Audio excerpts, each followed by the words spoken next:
Hi. Hello, welcome to Module 3. So, very quick recap from the previous one, because you might have even just listened to it. So, we're now turning to how should the superior people live their lives. As Callicles is arguing, it's a life of hedonism, so one where they just seek pleasure and give in to pleasure, and it's all about pleasure. And Socrates is responding to that with 4 counter-arguments.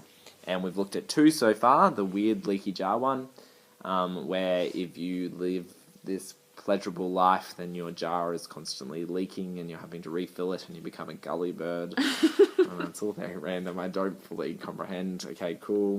So we obviously don't want to be a gully bird. And then we also, apparently, according to Socrates, we don't want to constantly be having to scratch itches. And that could lead to you becoming a male prostitute, which probably is not ideal either. I love all these examples. The male prostitute, that's an odd one. Okay, cool. So now we're going to have 2 more counter-arguments. The first / it's actually the third counter-argument that we are discussing is called the argument from opposites. Now, you're going to have to bear with me while I kind of set this one up. It relies on a few premises. Okay, Socrates says, wouldn't you say that people who live well are in the opposite situation from people who live badly? Well, obviously, right? So he's setting up this idea of things being opposite. Living well or being good is the opposite of living badly or being bad. Yeah. Cool. So then he further explains this opposite concept. Another example of opposites is a person who's healthy versus a person who is ill. Yeah. And he further explains that when 2 things are opposite, it isn't possible for them to coexist together, right? Okay, yeah. So it's not possible for a person to be healthy at the same time as being ill. And also, similarly, it's not possible for them to get rid of the health and get rid of the sickness at the same time. Yeah. So it's like a set of scales. Like if you're getting rid of your health, the sickness is going up. Yeah. But if you're getting rid of the sickness, the health is going up. So he gives this example of an eye infection. And he said if you've got an eye infection and then it gets better, you are you're gaining health in your eye at the same time that you're losing the infection in your eye. Yeah? So what a person does is gain and lose each of those opposites alternately. Yeah. You're not gaining them simultaneously or losing them simultaneously. Okay, yeah? Am I raving on too much? So then he sets up this premise, I guess, of so good and bad are opposites. So therefore, if they're opposites, and they are, we can't lose them both at the same time. We're going to lose them alternately when we're losing one. So if we start living well, we lose the fact that we're living badly. Or if we start living badly, we lose the fact that we're living well. We don't lose them both at the same time. So if we find 2 things that we can lose or keep at the same time, we will know that we're not faced with the good and the bad. Do you get it? Yeah, cool. Vaguely. Yeah. Yeah. All right. So just accept that, right? Yeah. And then he moves on to a bit of another spiel. Yeah. Okay. Hunger. If you're hungry, is that pleasant or unpleasant? Unpleasant. Yeah. And the same thing if you're thirsty. Because you've got a desire. It's like you've got an itch. That's unpleasant. You want to scratch it. Yeah. Right? Okay, so Callicles agrees it's unpleasant. However, when a hungry person eats, that's pleasant. The scratching of the itch is pleasant. Okay. Yep, so Socrates clarifies when you say thirsty, you mean feeling distress. The thirst is bad, but the drinking is pleasurable. Yeah. Cool, all right. Okay, then here's the bit where he nails him. Okay. What happens, Tim, if you're really thirsty and then you have a drink? Imagine you've just run a marathon, you're super thirsty, you want to smash some water. Yeah. Right? You're drinking the water. Are you still kind of thirsty as you're drinking? Yes, I guess. Yeah, you are, because you want to keep drinking. Yeah. Right? So he's saying you're thirsty, which is a form of feeling distress, Yeah. but at the same time, you're drinking, which is feeling pleasure.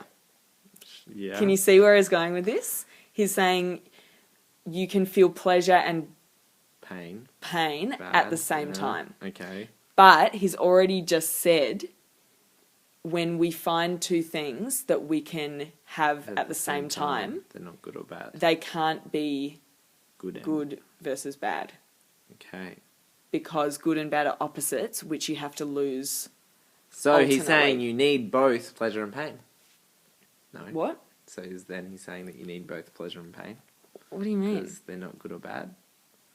Oh, It's maybe. So it's not like pleasure equal good. That's pain exactly equal his bad. point.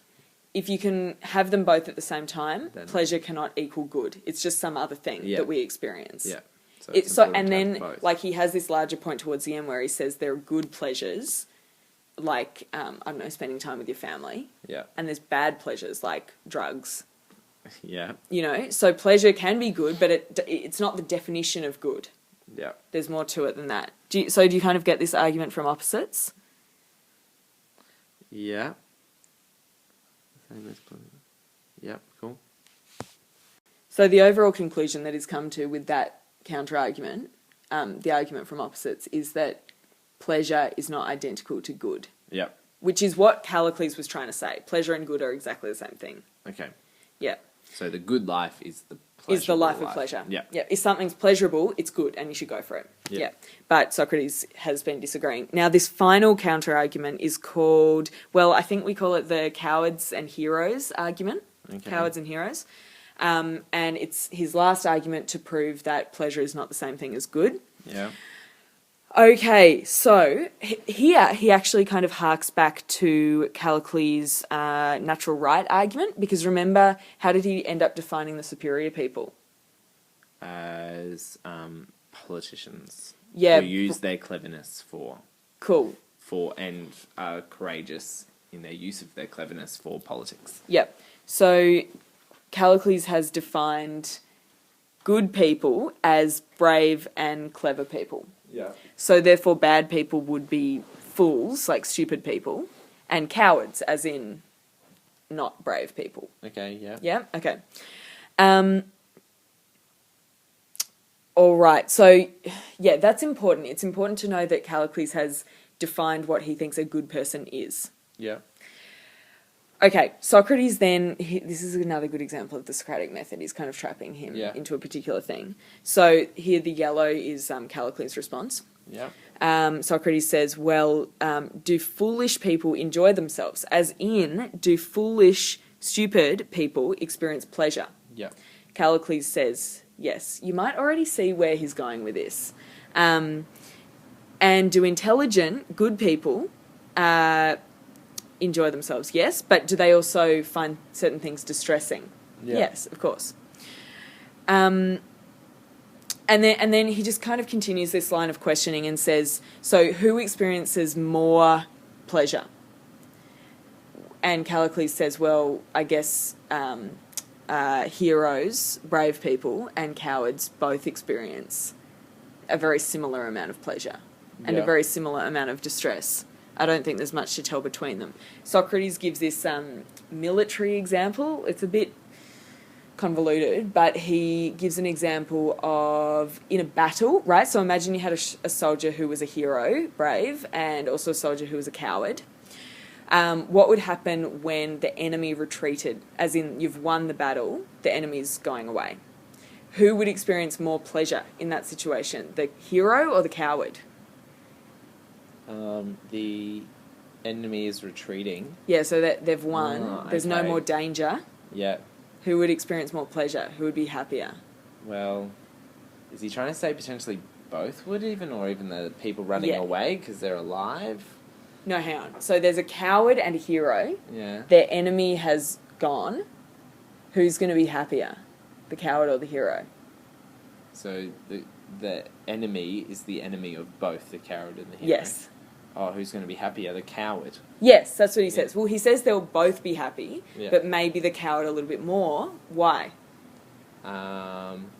Because they've avoided the coward's scared Pain? of Yeah. danger and pain. Yeah. So if that threat goes away, he'll So be it's even greater more happy. pleasure than what the good, the Yeah. powerful, superior people can get. good. So If anything, Socrates. they're going to be disappointed because they haven't had the chance to. Well, yeah, exactly. So vanquish it's their possible enemy. for a coward to experience more pleasure than a hero. Yeah. And so Socrates summarizes this by saying, so what you're saying is that although cowards and heroes feel pleasure and distress to almost the same degree, cowards experience these feelings more intensely than heroes. So cowards could experience more pleasure or distress than heroes. Mm-hmm. Yeah? Do you see where he's going with this? Yeah. Okay, he's saying, you've got this concept of a good person, Yep. a hero, Yep. who is brave. If it was true, I actually really like this argument. If it was true that pleasure is exactly the same as good, Yes. wouldn't it make sense that the good people would experience more pleasure all the time? Yeah. But, according to what Callicles has admitted, they both experience similar amounts of pleasure. In fact, the cowards or the bad people can sometimes experience more pleasure. Mm. So clearly, you know what this argument is doing? Socrates is showing Callicles that Callicles actually doesn't define good as simply pleasure.